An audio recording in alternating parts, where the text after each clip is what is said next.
Bonjour et bienvenue à ce tutoriel sur SolidWorks. Dans ce tutoriel, je vais vous expliquer un peu la base des équations.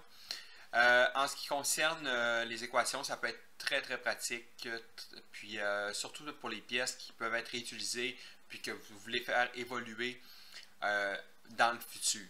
C'est sûr que pour une pièce à usage unique, une genre de plaque que vous ne resservirez pas, c'est peut-être pas nécessairement pratique parce que souvent il y a un peu plus de temps de modélisation et de conception, mais ça vaut la peine à long terme si vous réutilisez la pièce ou vous la faites évoluer ou elle a une certaine logique. Donc, premièrement, c'est sûr que les équations, on les voit ici dans le Feature Manager. On a l'équation ici. Mais vous pouvez faire une équation dans une pièce sans aller là-dedans aussi. Là, je vais vous expliquer tantôt. Sinon, si vous n'avez pas cette icône-là ici, équation, vous pouvez toujours aller sur la pièce, puis ici. Dans le fond, là, ça va apparaître ici dans Entry Items. Là, il y aurait l'option équation là, que vous pourriez ajouter là, si elle n'apparaissait pas ici. Donc, bouton droit là, sur le nom de votre pièce, puis dans sûrement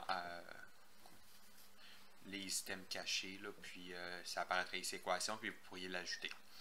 Mais moi, dans mon cas, elle est déjà là. Donc, sinon, dans le bouton de droite, vous pouvez aller dans Manage Equation. Vous avez, dans le fond, au niveau là, de tout ce qui se retrouve ici. En bas, c'est les dimensions qui sont déjà préétablies, soit dans la pièce et tout ça. Puis, même à partir d'ici, je pourrais en changer une, puis ça changerait ma pièce. Là. Sinon, Feature, c'est vraiment au niveau des équations, au niveau de certaines fonctions dans votre pièce. Puis, vous pouvez ajouter des variables globales. OK?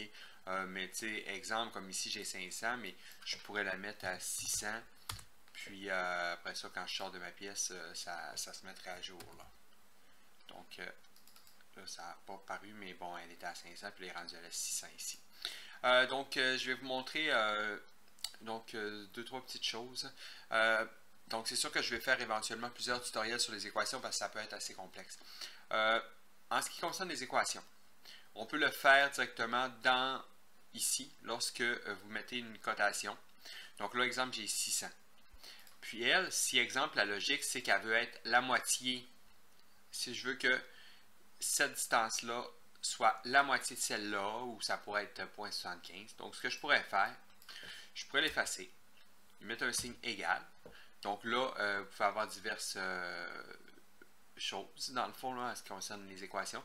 Mais quand on fait le symbole égal, habituellement, ça rentre dans une équation. Donc, je pourrais lui dire, exemple, cette mesure-là, que je clique dessus, elle vient, donc elle apparaît ici, divisée en 2, parce que je veux qu'elle soit 2 fois moins large que long, exemple.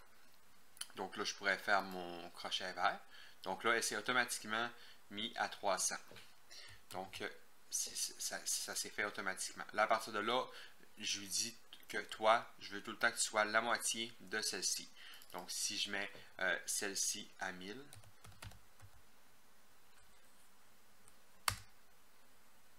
donc en faisant un refresh, j'ai pas eu besoin de modifier l'autre ici, puis vu qu'elle est divisée en deux, elle est rendue à 500 automatiquement.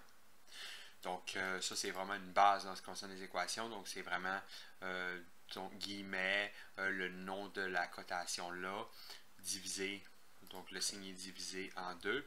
Ça aurait pu être, exemple, une étoile qui veut dire le signe multiplié. Donc, ça pourrait être multiplié par 2. Puis là, ça serait l'inverse.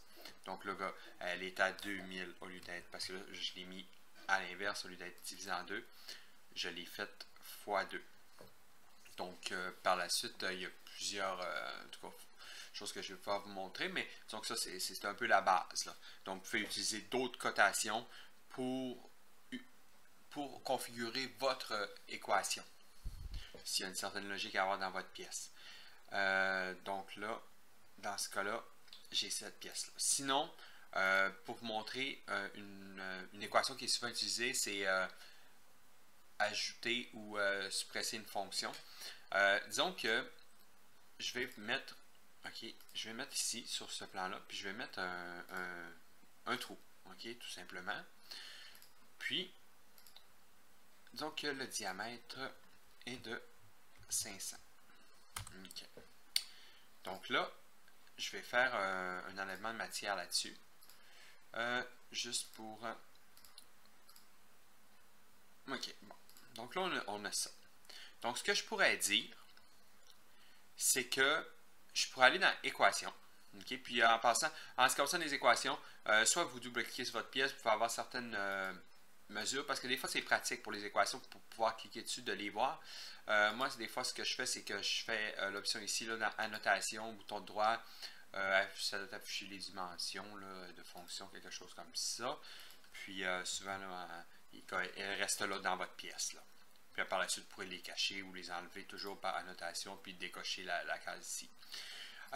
Donc, je pourrais, pour vous montrer une équation de base qui est souvent utilisée, donc je pourrais aller dans la fonction équation. OK. Donc là, j'ai mon petit tableau qui s'ouvre ici. OK. Je pourrais aller dans l'onglet fonction ici.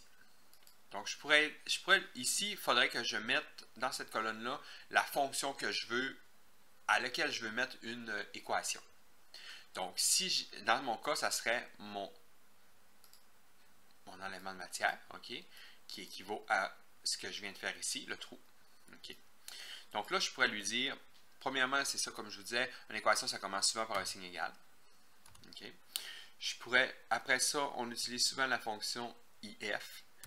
Donc, c'est comme une base, là, ça prend toujours ça, puis après ça, on met des parenthèses. Donc, je pourrais lui dire si, OK, cette mesure-là, OK, elle est, donc là, je fais une virgule. Non, pardon. Donc, je peux faire le signe là. Pardon, je cherche. Bon. Désolé, je cherche avec mon clavier.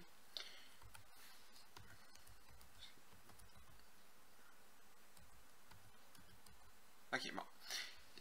Donc là, je pourrais dire que si cette cote-là, ok, parce que j'ai cliqué dessus, donc elle a apparu ici, est plus petite que, disons, 800.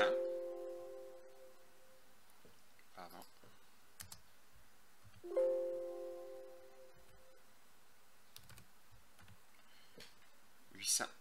On peut mettre les unités de mesure, c'est toujours pratique, c'est pas obligatoire, mais sauf que si jamais quelqu'un change la manière de la manière dont votre pièce est cotée, donc exemple si vous êtes en millimètres, vous passez en pouces, s'il n'y a pas les unités, elle va prendre en considération la nouvelle unité de mesure.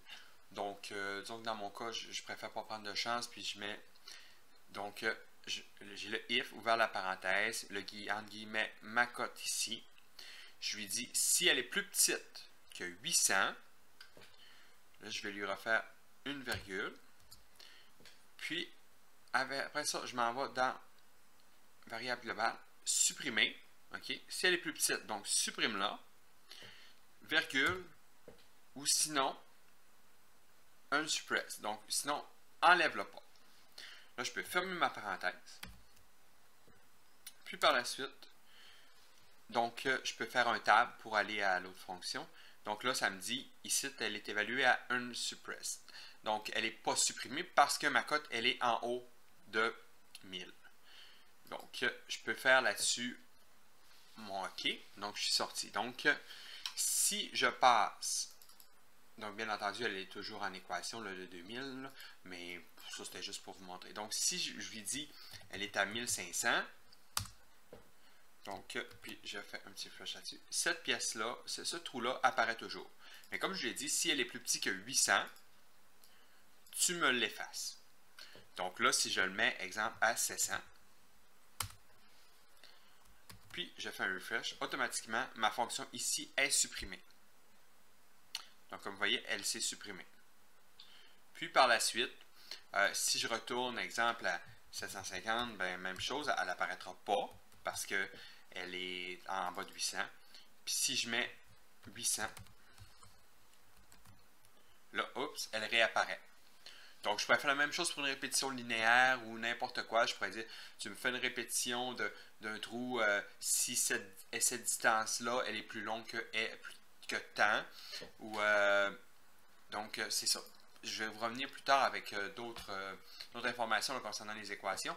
Mais c'est sûr que la base de l'équation que je voulais vous montrer là, c'est vraiment au niveau de soit directement dans la cotation, on peut dire une logique, comme là j'ai fait x2 à celle-là, mais je pourrais dire x.75, je pourrais lui dire n'importe quoi. Ou je pourrais lui dire ça divisé en 2 moins 33. On peut vraiment tout faire. Là. Ce qui est important souvent avec, comme je vous disais, avec les équations, c'est que ça commence par un égal if, puis vers les parenthèses, les guillemets sont importantes. Après ça, ici, donc les guillemets sont vraiment importants, les virgules aussi. Tout est vraiment important, parce que sinon il ne vous laissera pas la prendre en considération. Donc, une qui est vraiment utilisée assez souvent, c'est celle-là, qui est vraiment if, ouvert la parenthèse, là, vous choisissez votre cote est plus petit que tant, ou ça pourrait être plus grand, ou ça pourrait être égal, ça pourrait être n'importe quoi. Là. Supprimer ou pas supprimer. Puis, même chose, toujours un guillemet, fermer la parenthèse. Donc, puis souvent quand on a une équation, après ça, on peut plus, ça peut arriver que vous puissiez plus modifier, exemple, c'est comme le gars, si je veux supprimer, il ne me laisse même pas la supprimer. Parce que les équations, ils prennent le dessus, si on veut. Ils sont comme supérieurs à la fonction manuelle là, que je vais faire en supprimant. Donc lui, il se dit, tu as bien beau vouloir le supprimer, moi je sais que si je suis à 800 et plus, je dois rester là, je suis géré par une équation. Donc si c'est géré par une équation, ça va passer au-delà de vos manipulations manuelles. Pour l'enlever, je pourrais toujours aller dans mon équation, puis aller sur le bouton là, puis Delete Equation, donc supprimer équation. Mais sinon, comme je vous dis, ça peut être très pratique là, dans bien des cas. Donc, disons exemple, si je le remets à 1000, ben là, ma pièce à mon trou va toujours être là. Puis sinon, quand je tombe à 500, là, il va disparaître. Puis, par la suite, disons que je le remets, disons à 850. Mais je peux tout faire avec une équation en réalité. Là. Je pourrais lui dire aussi que celle-là, ça égale la dimension de celui-là égale ça fois 0.75. Donc là, par la suite, il va se mettre, il est en équation comme là, il donne 637. Donc là, il me donne oups, pardon. Il me donne 637, puis après ça, si je m'en vais à 1200, là, il va augmenter automatiquement comme l'autre a fait. Donc là, il est rendu à 900. Donc, c'est tout ce premier, donc ces premières explications sur les équations. Si vous avez des questions, et n'hésitez pas à me contacter ou à commenter. Mais je vais vous revenir prochainement là, pour approfondir un peu les équations. Donc, merci d'avoir regardé ce tutoriel et bonne soirée.